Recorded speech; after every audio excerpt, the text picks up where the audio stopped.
actually going to begin by just reading out the curriculum again. I know some of you have heard it before, but I want to just read it out so this way you can also get a little bit of a understanding of where we're going.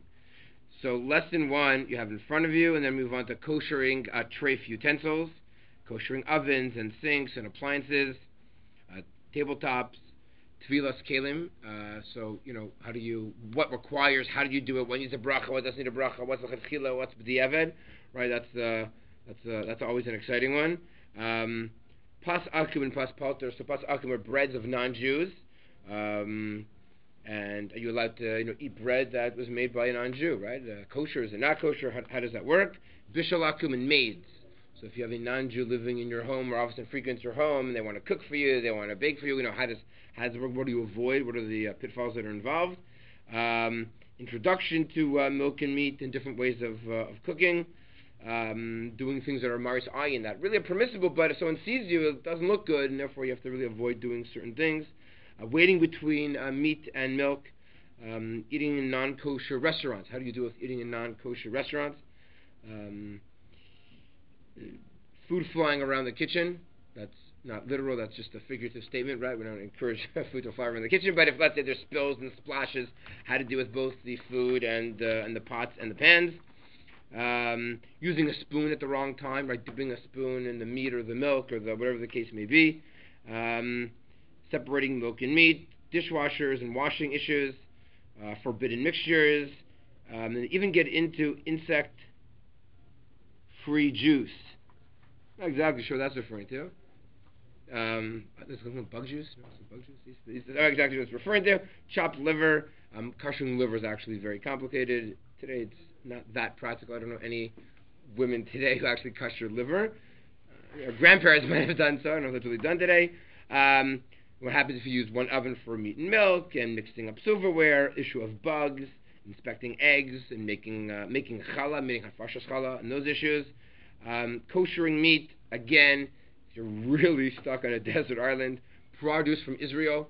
I don't know if you've seen various COR flash signs, right? That happens when you, how you doing?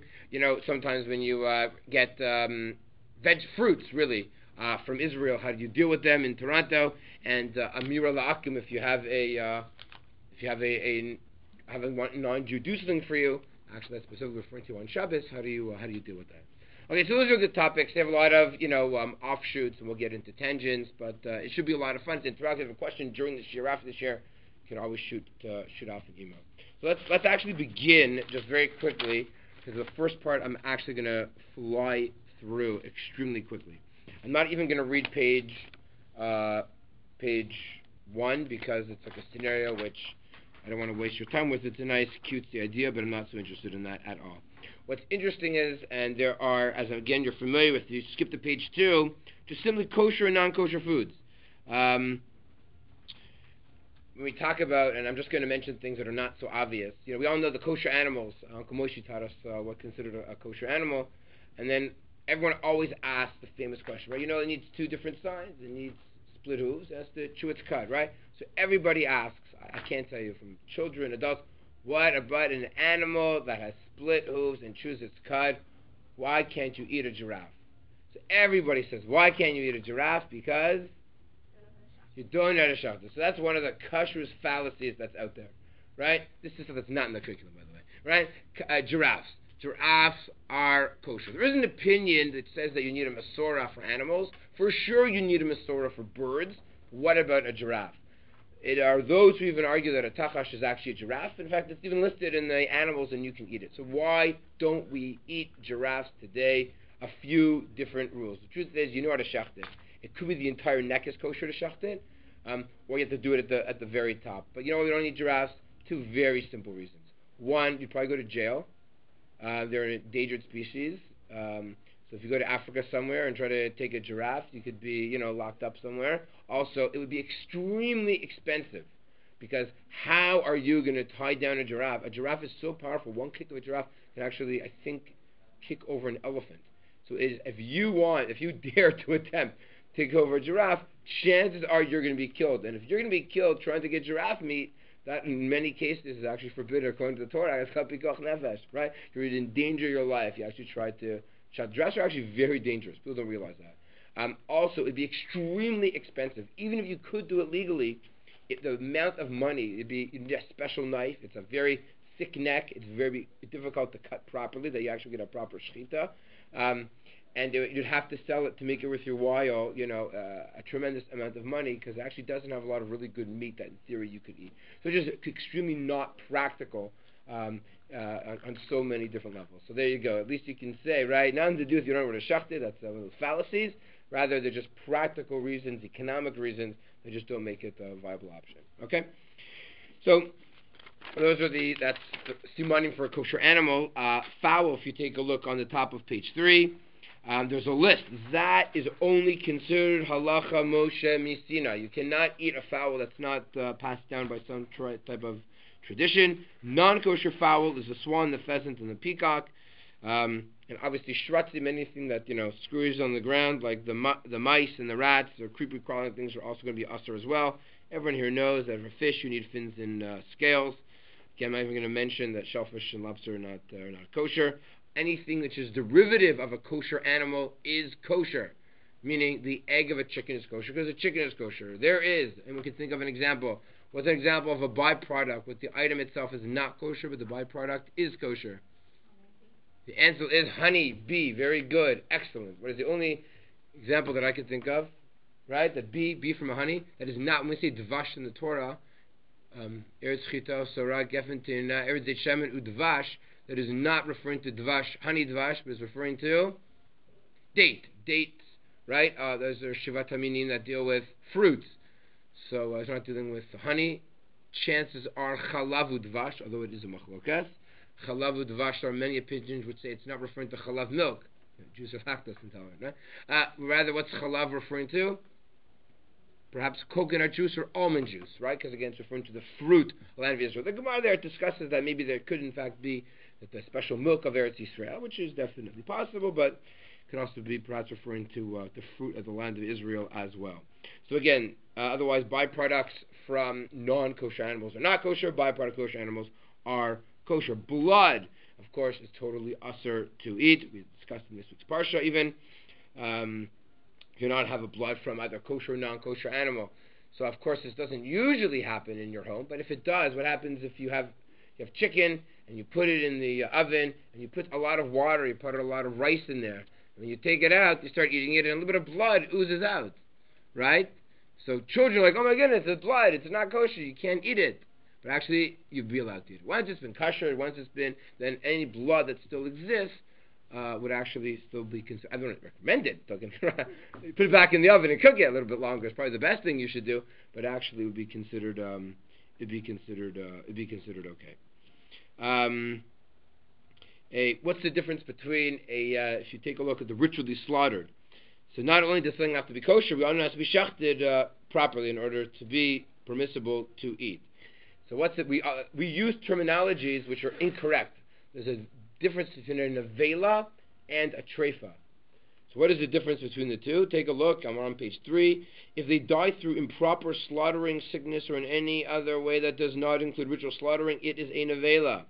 And actually, a nevela does make a difference today. At times of the base of the Mikdash, if you came in contact with a nevela, you become tameh. Right? A nevela is basically what we call roadkill. Right? So a deer, which is a kosher animal, gets hit by a car, so it's considered a nevela.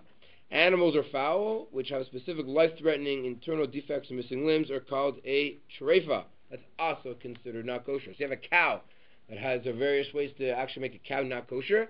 Different types of mooms. It won't be appropriate for shechita. If it has such a moom, it's alive. It's actually called the treifa. So we say something is treif. It's not really a correct terminology, but colloquially that's what we call treif, even though it's not really what the Torah refers to. Yes? So if someone mistreats an animal, is it okay to shech the animal properly? And then it's kosher? What do you mean by mistreat an animal? Like a deer? Like a non-kosher animal? Like what do you mean? Let's say there's a cow and they mistreat the cow. What do you mean by mistreat a cow? I don't know, they beat it or whatever. So it depends. It depends how serious the bruise will, and how far it penetrates, and what organs are damaged to render it a treifa, in which case you would not be allowed to eat it. When they shecht, I don't know the exact number, when they shecht cows, so a certain percentage, they look okay, but actually when they look inside, they realize that it's no good and they have to sell it to Chris in order to get some of the money back for compensation. There's a percentage. Chickens are a very, very tiny percentage, but for animals, there's a larger percentage, hence the cost of kosher meat being a little bit more expensive than, McDonald's. So, okay. Yeah, it's a good question. So it really depends on how serious the... If you want, you can become a shochet, So, there's actually there's a dearth of kosher meat available in Ontario. So again, it actually lists here. Look at this. One of the most common problems of a treifa is its lung is punctured. So that's the most common way to make a cow treifa, and that would it's actually very unfortunate that never happened. This happens is a very large loss, a monetary loss, when that's the case. So it has to be checked very carefully after it's checked. Okay. Was in addition, all milk and eggs in these animals are also not kosher. Okay, this is where we're. Yeah, ask. If like the milk and eggs, you don't kill the animal after they give you eggs because they give you eggs for hopefully a long time. Yeah, whatever it right. is, right? Mm-hmm. So then how would you know? Because if like the inside of the lung is punctured or whatever it might be, right? Right. So the truth is, we will assume that all chickens are going to be okay. It's actually a great question. If you know that it was a treifa, it'd be a problem. So the truth, eggs today are genetically modified. They, believe it or not, they actually don't. A mother isn't really sitting on them anymore.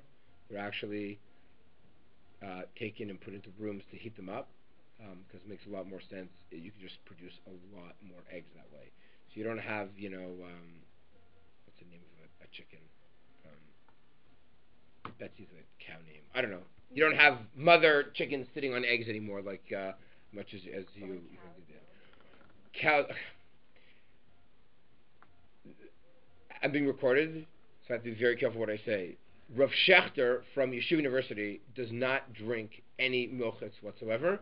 He tells everyone not to hold like him. So that I can say publicly. Because he feels that maybe there's a chance that he feels that enough percentage of cows have a problem, he won't drink cow's milk. That is not the accepted standard practice. The standard practice is we assume that the vast majority of cows have, in fact, kosher lungs, and therefore we assume that this milk came from an animal that the lungs were intact, and that's why we drink the milk. So you're right. We don't check the cow afterwards, because dairy farmers will be very upset if you check the lungs of an animal. So we have to assume that since most animals have kosher, intact lungs, that their milk is okay. That's a great question, by the way.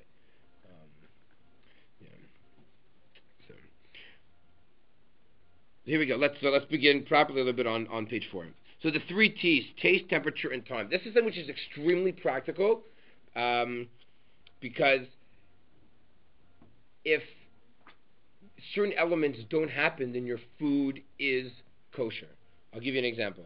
And you're familiar with this, but it's good to review it to maybe understand where it comes from. Take a look over here. Throughout our taste, temperature, and time. Throughout our presentation, whenever one encounters a familiar situation, remember these 3 simple words which will shed light upon difficult situations. Immediately, you will logically and carefully be able to recall the laws of keeping kosher. Taste. Laws of taste center are the concept of tam ke'ikr. Originally, if you didn't know something was kosher, for example, you had a meat pot and had a bit of milk in there, you want to know if it's kosher. So how do you know if it's kosher? It's simple. If it tastes like meat, it's meat. If you taste the milk, it's milk. But the problem is you can't taste it. So you call over Chris, your local non-Jew, and maybe you have to be an expert. Maybe you have to have a very sensitive palate. Maybe you have to be someone who doesn't realize what's going on. He has to be an expert. A chef is better, right? Because he has a fine palate and he has a reputation to uphold. And you'd ask Mr. Chris, Mr. Chef, do me a favor, what does this taste like? Oh, this is a wonderful meat dish. Wonderful meat dish. Then the Jew would be able to have it. The problem was, for obvious reasons, not so practical. Right? Not so practical. And therefore, that is how we came up with this term, tam ke'ikr, right? That taste is what matters. But we generally said a sense of nullification was 1 in 60, right? That came about because Chris wasn't always available, right? But really, it's all about taste. Taste really is very essential when it comes to these things. But we don't have that luxury, and therefore we've kind of pushed that aside in the modern world, and instead we go by, not in the modern world, right? The Talmud already, the Gemara already talks about it. So let's continue. This term means that the flavor of taste emitted by forbidden food is prohibited as much as ingesting the food substance itself. Kosher food that absorbs non-kosher taste will be considered not kosher as long as the forbidden taste can be tasted in the mixture. The main way that kosher food can absorb non-kosher taste is through heat. You need a medium of heat. Without heat, if you just do something cold, right, you're always in the clear. This, by the way, this principle will come up over and over again. Where there's a cold spoon and a cold pot and cold this, cold that, you're never going to have problem. Those of you that taking chemistry, those of you that know chemistry, in order to be able to have a sense of transfer, you need heat in order for some chemical reaction to take place. Something that's cold touches something cold. There isn't that sense of transfer. They might touch each other, but there isn't a sense, nothing gets absorbed in that same way. There is a slight example, which we're going to come across a little bit later, which is very practical. Let's say you open up your fridge and you notice that milk from your milk carton spilt into chicken, right? Oh, what's the problem? Milk is cold. The fridge is cold. Great, eat the chicken. Well, it could be if the milk was sitting there for 24 hours, that could be a problem. Because we do say that after 24 hours, there is a sense of cooking that takes place. You know, if there's a sense of real, it absorbed it, right? The chicken really absorbed this milk, it could be a problem. Again, it's possible it's not a problem for just a little bit, but let's say for our intents and purposes, your jug cracked open, a lot of it's spilt inside, potentially it could be a problem. But otherwise, when things are cold, you're going to be in the clear. So the main way that kosher food can absorb non-kosher food through heat, for example, cooking, roasting, and frying transfers heat. We'll see a bit later that pickling, which is kavush or salting, can also transfer taste. Right? When there's kavush and there's pickling, right? Again, pickling is like salting, so it's salt, right? There's a chemical reaction that can take place. Salted herring, right? Schmaltz herring. So it's not been cooked, but it's been salted, and therefore it gives it there's a cooking that actually, this chemical reaction that takes place. So you have to be careful there. Other examples that we're going to learn, I mentioned one to you as well. The absorption of non-kosher taste into kosher food is a very important issue in terms of kashrus. Okay, let's skip. Whenever forbidden foods gets mixed with permitted foods, there are two possible ways they may become negated and nullified. One, by the majority, or 1 in 60. So there is, what the pasuk in the Torah says, Achrei Rabim Lahatos. We go after the majority. So, I don't understand. If I have 3 pieces of meat that are in front of me, one is treif. It's treif, again, see, I'm using a colloquial term, right? It was treif because it came from a cow that wasn't shechted properly, or it comes from pig, right? 3 pieces of meat, and let's say, for example, I'm not able to discern them, and 3. What? I don't understand. I have a majority. The Torah says, go after the majority. What? Can I eat all of them? Maybe I can. Let's take a look. What about, or 1 in 60? What are the differences, and when would they apply? When similar tasting cold, dry food. This is an important term. Min b'mino. What's a min? A species. Min b'mino. You have things that are the same species that are mixed. We go after bittul barov to determine whether the food is still kosher. So again, more specific details we'll get to a little bit later. But again, if you have cold, dry food, so let's use our meat as an example. Really, there are exceptions. But if I have 3 pieces of meat, they're all cold, they're all in front of me.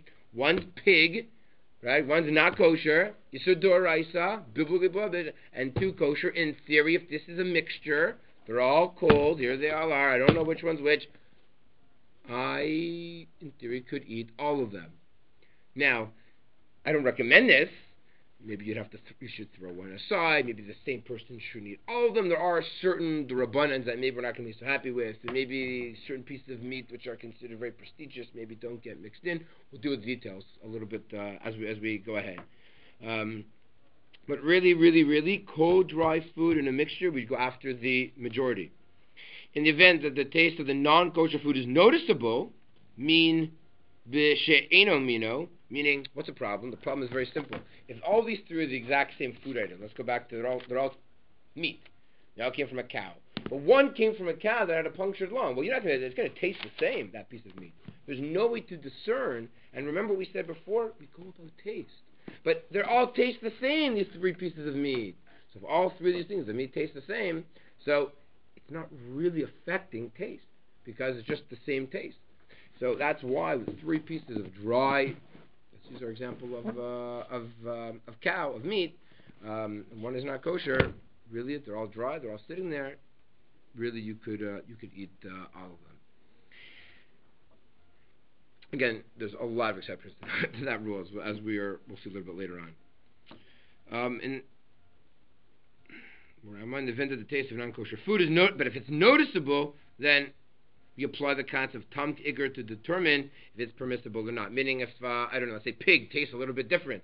Pig is a different taste than our 2 pieces of cow meat. So then all of a sudden that rule wouldn't apply. They're all mixed in. You'd be able to ascertain the difference in taste. Again, if they got mixed up in a cold, dry manner, so they all got chopped up and mixed together. What? But you wouldn't be allowed to taste it. You just have to throw out all 3 pieces because you don't have crisp. Right. So okay. So then you'd have an issue. It has to be 1 out of 60. Right. Then if let's say you had 3 pieces, so in this case you're not going to be able to nullify 1 to 60. It's 1 to 3. It's not going to be sufficient. Right. So if you have a piece of pig, 1 piece of pig, and 2 pieces of cow, they've all been chopped up and put together. Well, you don't need Chris to tell you. You know it's going to be a problem because it's only 1 out of 3. And you know these. Right. I see. Right. You're right. Sorry. I apologize. I got to correct myself. I'm sorry. In theory, you could ask Chris to taste it for you. In theory, there are certain foods that don't have an ability to, that maybe nullifying it, 2/3 would be sufficient to mask the taste of pig. So you're right. 1 in 60 came about later as a guideline. But before they came out with 1 out of 60, in theory, you give it to Chris. Chris tastes it and says it tastes like cow. In theory, you'd be allowed to eat it. That's not the case anymore. Now we've set a standard of 1 out of 60. Yes, sorry. Thank you. In the case of Misha Ben Aminu, we apply the nullification process of 61. When Doraisa, prohibited foods such as milk and meat or other foods, they combine, become diluted, nullified, the milk is negated 60 times as much as meat, ratio at which the taste is deemed it no longer to be noticeable. Chazal came up with 1 out of 60. 1 out of 60 we say. By the way, you cannot do this l'chatchila, meaning you can't say, listen, my children's is really good. If I had a little bit of milk with that tremendous amount of taste, it's 1 out of 100. Why not add a little bit of milk? They're not allowed to do. But if for whatever reason you're pouring syrup for someone, your arm gets knocked in, a little bit of milk falls into the children, obviously better to scoop it out, better to remove it, etc., etc. But let's say for whatever reason it gets mixed up, then it would be permissible. Again, the number is 1 out of 60. I'm sure many of you are familiar with that. But in specifics, how to rectify it, we're going to get to definitely over the next few weeks. Yes? If it's less than 1/60, if it's more than 1/60th, can you add more of the kosher thing? You're not... Okay, so you asked a great question. Under certain circumstances, you would actually be allowed to. Under certain circumstances, you would not be allowed to. The question is going to be, what's the temperature of the item? What's the situation like? It's a great question. Yeah. The answer is, depends. We'll get there. It's a great question. I would say you don't get too many questions of, oh my goodness, milk just went into my cholent. Most people are pretty careful. Little kids, maybe, you're cooking on a Friday morning and someone's coming and getting cereal and gets knocked over, right? It's pretty rare. I'm not saying it doesn't happen, but it's pretty rare. Actually, I'll tell you what does happen, and this has happened a couple of times. You see certain foods that you think are parv, and actually you look and they're milchik. I'm not so culinary. You have, let's say, a noodle or a pasta or a crouton. Some croutons, actually, that you bought for many years were parv, and all of a sudden they became milchik. And sometimes that could get, or a chip. Let's say you like putting chips in there. I don't know. You have to be careful. Some chips actually are milchik. Like Lay's is something like ketchup chips are milchik, actually. So you have to be careful about those. Yeah. There's actually there are croutons that have on it a COR. If you take a look at the ingredients, it says may contain traces of milk. So actually, Miriam, my wife, just called the COR and said, "What's going on here? I don't understand. You should say COR dairy. That's the rule." So they called up COR and they said, "No, it's actually completely parv. Whatever company just wants to cover themselves so carefully, they say may contain traces. There's absolutely no traces. It's actually parv." So to some extent, people are more concerned. I know this sounds funny about health issues, and they'll be more machmir than they will about for kashrus. So, because even saying it may contain traces of dairy, it could actually be 100% parv. So, look at that. Some people more machmir than the COR. Wonderful. Okay, now temperature. when we talk about things that combine, and we talk about being able to transfer, you need a medium of heat. Now, it's not just any heat. What is the temperature? So this is a very famous tshuva of Rav Moshe Feinstein, which I see is quoted in source number 9. What is that temperature? It's called Yad Soledes Bo. What does literally Yad Soledes Bo mean? Right, your hand would recoil from the heat. Now, I always joke about this. A man's Yad Soledes Bo and a woman's Yad Soledes Bo are different. My wife tells me to please take this out of the oven, or please out of my hands. Like I need like 3 oven mitts in order to take it out. And somehow, I don't know why, I'm just very sensitive, I guess. I don't know. But it's, I think there's definitely some truth to that. Not that I'm sensitive, the ability for women to hold things in her. I mean, they just ruined all their, they've killed all their, what's it called, their nerves. So, what is it? The minimum temperature according to halacha is 43 degrees Celsius, which is 109.4 degrees Fahrenheit. Now, 43 degrees Celsius, especially talking about water, that's pretty hot, right? It's pretty hot. We all know that water boils at 100 degrees Celsius, right? So, 43 degrees Celsius is a pretty hot temperature. Time, as we have seen above. I need to catch Marv in 5 minutes, so I need to really fly here. Time, as you've seen above, tastes are transferred from one food or another with heat. By the way, if we need to continue this next week, then we will. The same applies to utensils. Most utensils absorb taste when they are used with hot food. If a utensil absorbs non-kosher taste, or if the meat absorbs milk taste, or vice versa, the utensil must be kosher. If the utensil is used without koshering, it will transfer its forbidden taste, so the food being cooked in it and the food will be prohibited. Now, what's important here, and again, I'm sure many of you are familiar with this, is the distinction between ben yomo and eino ben yomo. For example, we say that in order to make something not kosher, it has to give it a really good taste. Milk to meat, meat to milk. But if it's going to give it a lousy taste, an icky taste, then actually it doesn't really have the same effect.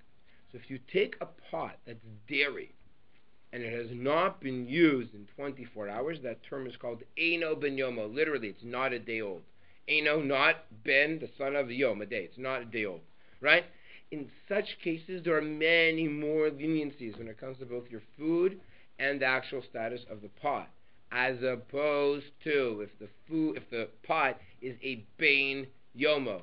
If it was just used for meat an hour ago or 6 hours ago, and now you're dumping dairy in there, that's going to have a much greater effect on the status of your food. Okay? Now, okay, but you're never allowed to lechatchila. You're never allowed to say, here's my dairy pot. I can't find my fleshing pot. I'll use my dairy pot to cook this meat stew. I haven't used it in 2 weeks. That a person would not be allowed to use. And what's the reason? So the term that's used is called a pagam, meaning it's over a day old. It's emitting a taste that's icky and despicable, and therefore it doesn't render it a problem. So therefore, if I take my dairy pot and I cook in it meat, but I haven't used this pot in 2 days, then my meat stew will always be permitted. It's a milchik pot. It doesn't matter. It hasn't been used in a couple of days. What's the default setting of most utensils? I don't remember. This fork, this spoon. I don't know when I used this last. I have 17 of them. They all look the same to me. Guess what, everybody? Good news. If you don't know, the rule is it's eino ben yomo. If you don't know, good news. Then we consider it as if you haven't used it in the past day, and therefore, then it would be permissible. Now, again, if you do know, and you're thinking, I don't know, but you really do know, then it doesn't work. Yes? So now what happens to the pot? Okay, so that we're going to see, right? That's how we're going to see how we're going to have to kosher it, right? The pot's a different case. It's the Chazal care more about your food than your pots, right? So meaning your food's okay, so good luck and eat your stew. Your pot now we're going to have to deal with, right? They care more about your food than your pots. Why is that? They want you to eat. I don't know. They're Jews. They want you to eat. Where's your pots? Go get another pot. I mean, again, how many pots do you have in those days, right? You know, today we have so many pots. To some extent, it's whatever. Yeah. Does it matter what kind of material the pot, or like I know ceramic, you can't do it? Or so again, instead of koshering is different. That's a totally different ballgame.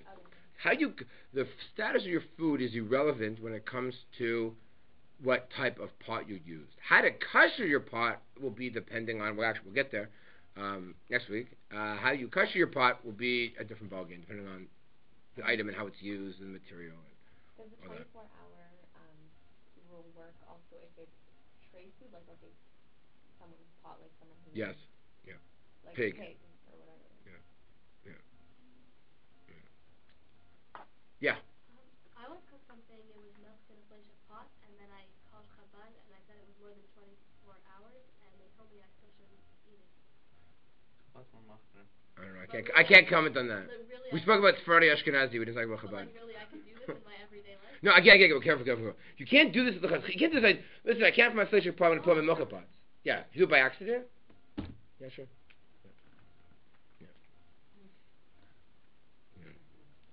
Yeah, people. You know, that is why if it's once you have a kosher home, I'm not saying it's not impossible. It's really hard to trafe up a kosher home. I mean, and I gotta be careful with that, right? But to really mess this up, most of the time it's okay, you know. Right. To unparve things is not that difficult to do, right? Usually you have 20 knives, right? Because what happens is you only have 5 knives, and then if it comes mixed or flakes, you gotta go out and buy another parve knife, and then you kind of have like a lot of. And the hardest part is you have a really good parve knife, and you mess that up, then you're really upset, right? That's annoying because then you gotta go. Right. You gotta hide it from your mother. No, I'm just kidding. Okay. So the truth is, there's actually a very good place to stop because how do you kosher pots? It's going to depend on the type of pot. This will be a major, famous argument between Ashkenazim and Sephardim over glass. It's a famous discussion. So let's table this in Mirz Hashem for next week. It's a good place to stop in the middle of Pay 6. How do you kosher your pots? Depending on the pot and how it's used and its material. But you got to stick around another week to discuss that topic. Okay. Thank you.